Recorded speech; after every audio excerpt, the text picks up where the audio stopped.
Yo, this is the greatest comeback in NBL, NFL, Madden history. We were down 29-3 going into halftime. What's going on? We're about to beat the reigning AFC champion New England Patriots.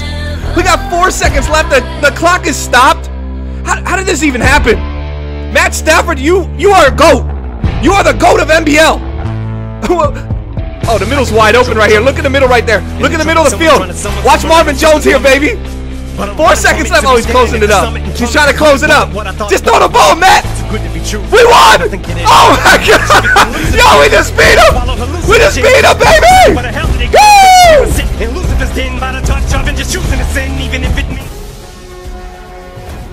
In Building the Franchise, Detroit Lions, episode number 12. This week we go through week 9 to week 12 of NBL season 27. We also go over the season 27 rookie draft and see how our rookies are doing right now. We have 5 starters starting for our ball club. We also look at the upcoming NBL season 28 rookie draft. We take a look at some wide receivers, and we also go over our current lineup as we head into the NBL season 27 playoffs.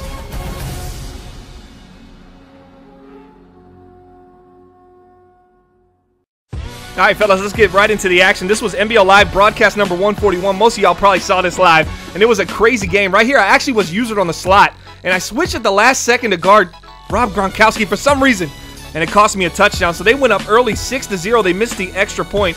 As we're gonna see right here, I get the ball back, I drive down, I kick a field goal. All right, now it's 6-3. It's looking close, and you're like, this is the greatest comeback ever? It's 6-3 at the end of the first. Yeah, but it's about to get wild. Just trust me. It's a trap. Isn't that what the new kids say? All right, 3-6. I'm kicking it off to New England here at some point. And I'm feeling okay, kind of confident right now. He missed that extra point, so kind of made me feel a little bit better about kicking this field goal. I said, well, at least I'm not down 4. But then he gets bumped to the outside, Burns to the left, to the 30, jukes it back inside, back out. Nice move right there. Big shout out to Timbo. Really nice move. He cuts it upfield, and there goes my fullback. I mean, that guy's only 81 speed. He's built like Gianni Slade. I call him Gianni Slade Jr. He almost caught that guy, man. That was pretty remarkable and crazy. We're currently 5-2 right now. This is a big win. We haven't beat a good team yet. That's why I really wanted to win this game. And once again, Timbo strikes again. We appreciate you not factoring in the wind. You're at home. You should know the wind is 11 miles per hour. And he doesn't do it again. So 12-3, I'm thinking, okay, well, maybe something will happen here. And here he goes right here. This is Tom Brady-esque right here. This is a phenomenal play. Drops back. He's at the 45-yard line. He throws a 55-yard.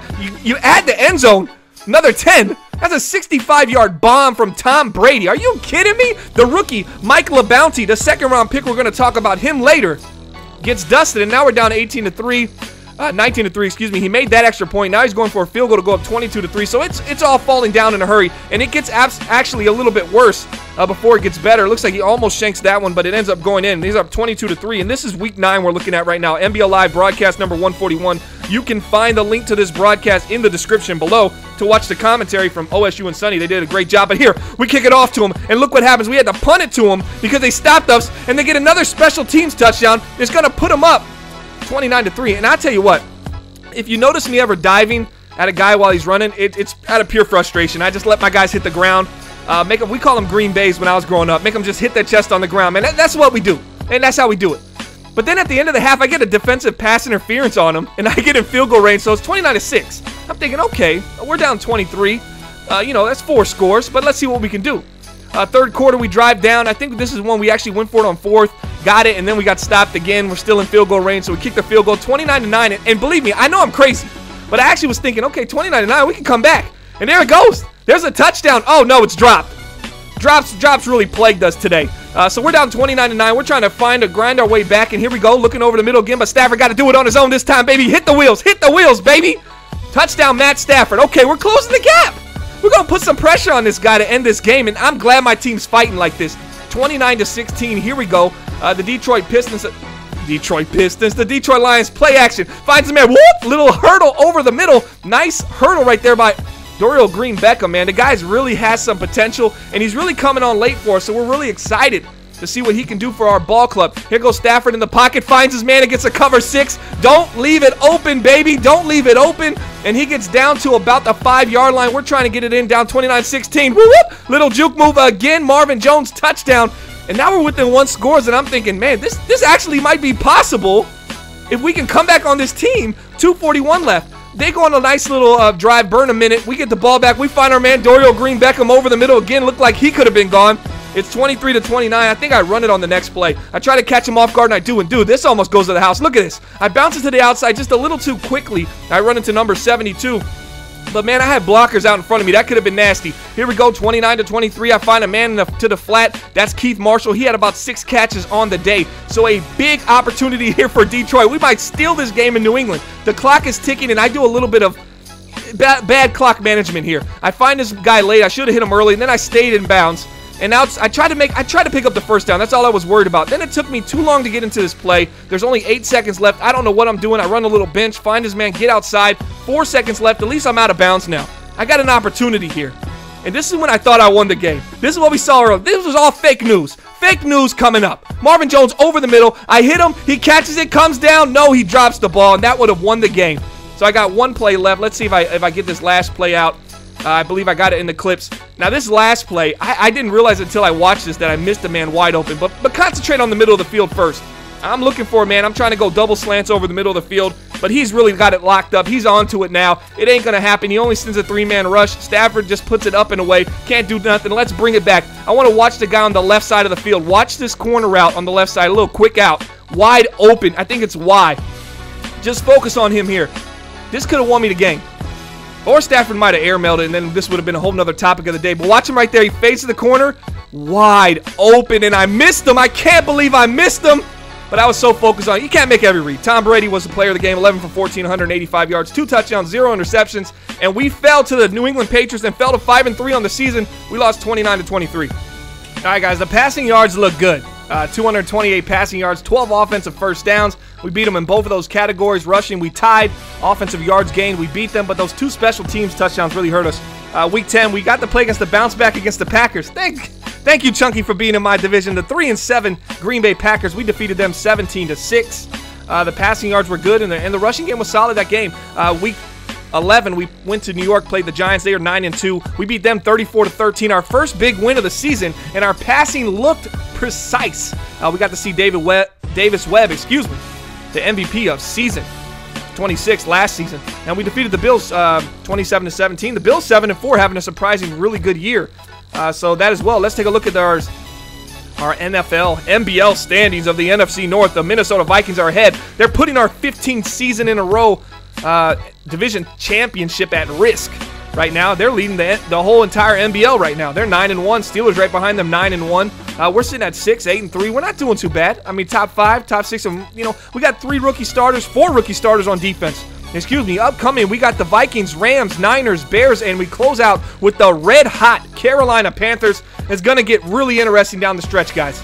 We should be playing that Week 13 game versus the Vikings tomorrow. That's Monday the 6th. Gianni Slade, let's take a look at him. He's got almost 10 sacks this year, 8 sacks for this season thus far, having a great debut as a first-round pick from NBL Season 27. Michael LeBounty starting outside next to Darius Slade. I give him a grade of a C+. He's done great. He's got 3 interceptions on the season, and he's played some lockdown. He's the one who got beat with Cooks earlier, though, if you were wondering. Darian Callaway was our 3rd-round pick. I'm going to give him a B-. So far, strong safety for our team. Darian Callaway, we've improved him to a 76. Penn State, he's looked good. Fullback Sean Terry was a 5th-round selection for our Detroit Lions in NBL Season 27 rookie draft. I'm going to give him a B+. He's the reason that the running game in the red zone's been looking so great. He's a big monster. We call him Gianni Slade Jr. And Ray Morin was a 7th-round pick. I'm going to give him a B. He's been looking great. He replaced Glover Quinn after Glover Quinn got mossed earlier in the season. We couldn't have him. Let's take a look at some rookies right now. Rashard Swan. This is the guy everybody's going to be going after. University of Texas, red zone threat, 6'5", 224 pounds. This guy's a beast. We won't get our hands on him, I guarantee it. Tatarius Holloway, 6'1" from Ole Miss. This guy's got potential as well. Kind of reminds me of a little Whistler Ridgeway kind of frame. I think this guy's got an opportunity. If you know about Whistler Ridgeway, that's big compliments. Jamarquise Ross, 6', 192, little light in the tail. 22 years old, University of Miami. Those are the 3 I'm really looking at. Let's take a look at all the wide receivers right now that we've scouted. Anybody on this list jump out to you? I don't like the 5'9", 199, 5'9", 198. I like them if they're going to be 5'10", 5'9". I need them to be 209, 210, kind of stocky, like Golden Tate is. Maybe 200 pounds, 205 pounds. These guys, you know, maybe to work out to see their combine scores. This is our current offensive lineup right now. Matt Stafford at quarterback leading the charge. Dorial Green-Beckham, as I said earlier, coming on strong. Check all our stats and check our depth chart at MaddenBomberLeague.com. Also, this is our defensive side of the ball, and Clay Matthews has been a great addition to the Detroit Lions. We're going to be happy to have him next year. We signed him on a 2-year deal, and the 32-year-old veteran's looking fresh and looking young, and he's playing great next to Jarrad Davis. Let's look at the MVP rankings right now. Melvin Gordon leading the charge. No pun intended for the Los Angeles Chargers. Dalvin Cook right under him, but Stafford number 3 hanging in there. Hey, man, he's not done yet. He's still got a little juice left, a little J.U. Ice. Jim Caldwell, number 5, Detroit Lions, our head coach, man. Haven't thought about firing him yet. Haven't fired him in the last 2 Maddens, actually. He's been great for our franchise. Matt Stafford leading best quarterback in the NFC right now, but right behind the NBL Season 26 Most Valuable Player and Rookie of the Year, Davis Webb of the New York Giants, so that's big news.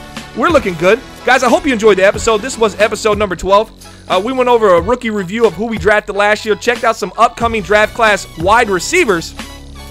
Let us know. Give us some feedback in the chat. What would you like us to talk about on the next episode? We're going to be looking at some more draft class stuff. So what is the next position you think we should take a look at in the next show? I'm thinking defensive side of the ball, or maybe even tight end, since we're going to be letting Eric Ebron walk. Yes, that's a true story. Guys, I hope you enjoyed the episode once again. I'm your host, Bomber. I'll see you next weekend on Building the Franchise Detroit Lions.